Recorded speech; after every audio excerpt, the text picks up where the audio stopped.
Chilli powder, ಸಖತ್ ಖಾರ ಬಣ್ಣ ಮತ್ತು ರುಚಿ ಆಚಿ ಚಿಲ್ಲಿ ಪೌಡರ್.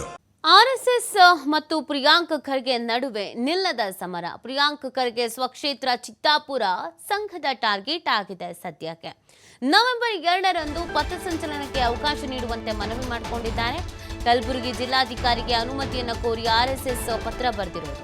ಕೋರ್ಟ್ ಅಭಿಪ್ರಾಯದಂತೆ ನವೆಂಬರ್ 2ರಂದು ಪಥ ಸಂಚಲನಕ್ಕೆ ನಿರ್ಧಾರ ಮಾಡಲಾಗಿದೆ. ದೊಡ್ಡ ಮಟ್ಟದಲ್ಲೇ ಪಥ ಸಂಚಲನಕ್ಕೆ ಸಂಘ ಪರಿವಾರ ಸಿದ್ಧತೆ ಮಾಡಿಕೊಂಡಿದೆ. ಇತ್ತ ಅದೇ ನವೆಂಬರ್ 2ರಂದು ಭೀಮ್ ಆರ್ಮಿಯಿಂದ ಅನುಮತಿ ಕೋರಿ ಪತ್ರ ಬರೆಯಲಾಗಿದೆ. ಕಲಬುರಗಿ ಡಿಸಿಗೆ ಮನವಿಯನ್ನ ಸಲ್ಲಿಸಿರುವಂತ ಭೀಮ್ ಆರ್ಮಿ ಸಂಘಟನೆ. ಇನ್ನೊಂದು ಕಡೆ ಸಂವಿಧಾನ ರಕ್ಷಣಾ ಸಮಿತಿ ದಲಿತ ಪ್ಯಾಂಥರ್ಸ್ ಅರ್ಜಿಯನ್ನ ಸಲ್ಲಿಕೆ ಮಾಡಿದೆ. ತಾಲೂಕು ಆಡಳಿತಕ್ಕೆ ಅನುಮತಿ ಕೋರಿ ಅರ್ಜಿಯನ್ನು ಸಲ್ಲಿಕೆ ಮಾಡಲಾಗಿದೆ.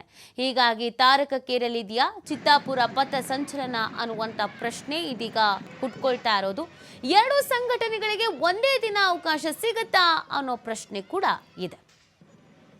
ನ್ಯಾಯಾಲಯದ ಸೂಚನೆಯಂತೆ ವಿಭಿನ್ನ ಸಮಯವನ್ನ ನೀಡಲಾಗುತ್ತಾ? ಕಾನೂನು ಸಂಘರ್ಷದ ಕಾರಣ ನೀಡಿ ಎಲ್ಲಾ ಅರ್ಜಿಯನ್ನ ವಜಾಗೊಳಿಸ್ತಾರಾ ಅನ್ನೋದು ಸದ್ಯಕ್ಕೆ ಇರುವಂತ ಕುತೂಹಲ.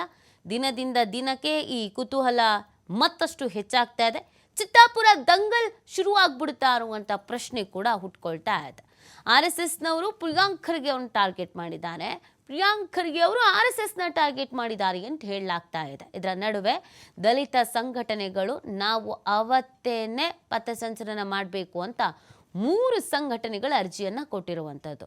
ಈಗ ಯಾರಿಗೆ ಅವಕಾಶ ಮಾಡಿಕೊಡ್ತಾರೆ ಜಿಲ್ಲಾಡಳಿತದವರು? ಮೊದಲಿಗೆ ದಲಿತ ಸಂಘಟನೆ ಒಂದು ಅವಕಾಶ ಕೋರಿತು, ಆರ್ಎಸ್ಎಸ್ ಒಂದಿತ್ತು. ಅಲ್ಲಿಗೆ ಇಬ್ಬರು ಅವಕಾಶವನ್ನು ಕೋರಿದ್ರು. ಹಾಗಾಗಿ ಬೆಳಗ್ಗೆ ಒಬ್ಬರಿಗೆ, ಮಧ್ಯಾಹ್ನದ ನಂತರ ಒಬ್ಬರಿಗೆ ಕೊಡಬಹುದಲ್ವಾ, ಹಾಗೆ ಕೊಡಿ, ಅವಕಾಶ ಮಾಡಿಕೊಡಿ ಅನ್ನೋ ಮಾತುಗಳೆಲ್ಲ ಕೇಳಿ ಬಂದಿತ್ತು. ಈಗ ನೋಡಿದ್ರೆ ಇನ್ನೂ ಎಕ್ಸ್ಟ್ರಾ 2 ಸಂಘಟನೆಗಳು ಅವಕಾಶವನ್ನು ಕೋರಿದೆ. ಅಲ್ಲಿಗೆ 4 ಸಂಘಟನೆಗಳು ಒಟ್ಟೊಟ್ಟಿಗೆ ಅವಕಾಶವನ್ನು ಕೋರಿರೋದು.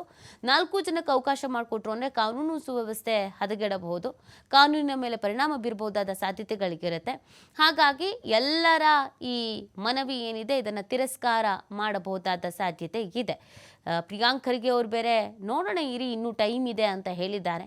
ಕೋರ್ಟ್ ಏನು ಹೇಳಿದೆ ಅನ್ನೋದನ್ನೇ ಬಿಜೆಪಿಗರು ಅರ್ಥ ಮಾಡ್ಕೊಂಡಿಲ್ಲ. ಹೇಳಿರೋದು ಏನು ಅಂತ ಅವ್ರಿಗೆ ಗೊತ್ತಿಲ್ಲ.